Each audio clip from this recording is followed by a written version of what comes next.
mapagpalang araw po sa ating lahat. Ako nga po pala si Angela Jan Agner at welcome po sa aking Day 43 Daily Devotion ni Pastor Russell Ocampo.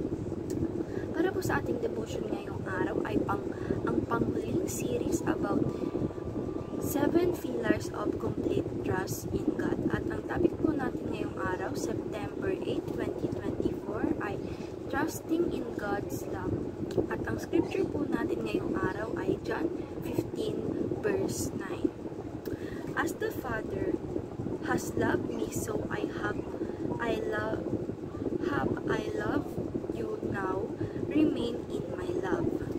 Sa Tagalog naman po, kung paano inibig ako ng Ama, gayon din naman iniibig ko kayo, manatili kayo sa aking pag-ibig.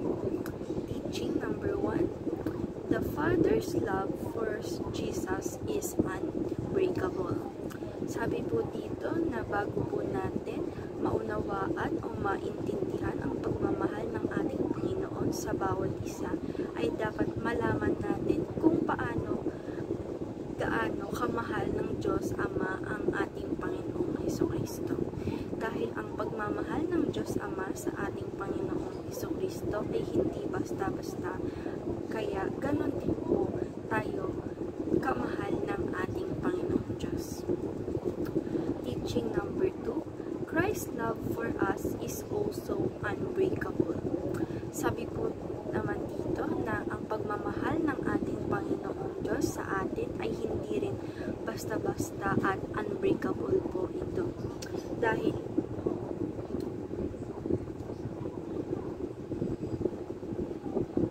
inalay niya po ang kanyang buhay para po sa kasalanan ng bawat isa sa atin.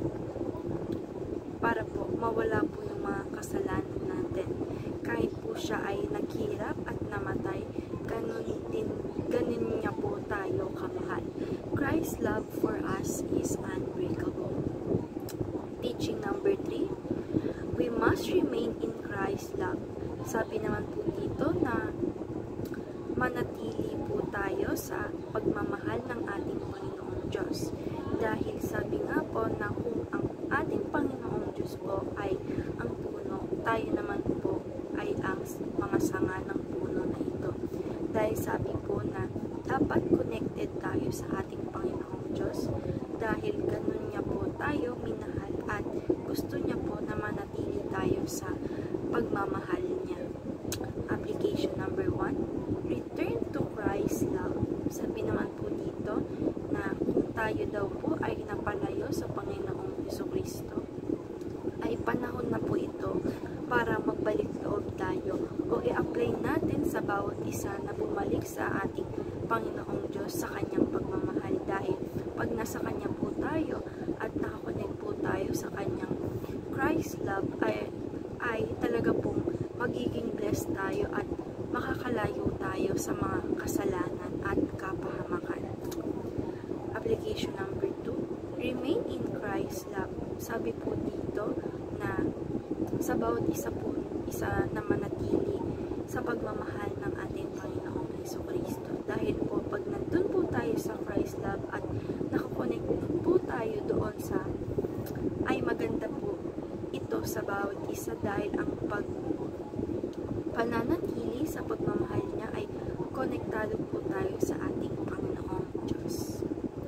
Kaya po manatili po tayo sa pagmamahal niya. Application number 3, rely in Christ's love. Sabi naman po dito na ang pag-ibig ng ating Panginoong Diyos ay ang nag-iisang reliable na pagmamahal. Kahit nagsasabihin natin na maraming nagmamahal sa atin, ay mas mataas pa rin po ang pagmamahal ng ating Panginoong Diyos. Dahil daw po ang pagmamahal daw po ng tao ay minsan bumababa at minsan tumataas. Pero ang pagmamahal ng ating Panginoong Diyos ay laging mataas.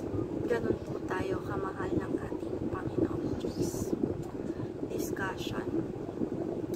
How can we practically remain in Christ's love? Para po sa akin, magiging remain or permanent or mananatili po tayo sa pagmamahal ng ating Panginoong Diyos sa pamamagitan ng patuloy na pagtitiwala natin sa Kanya at pananampalataya sa Kanya. Dahil once na nanampalataya tayo sa ating Panginoong Diyos ay mananatili po yung pagmamahal natin sa ating Panginoong Diyos at magre-remain tayo doon sa Christ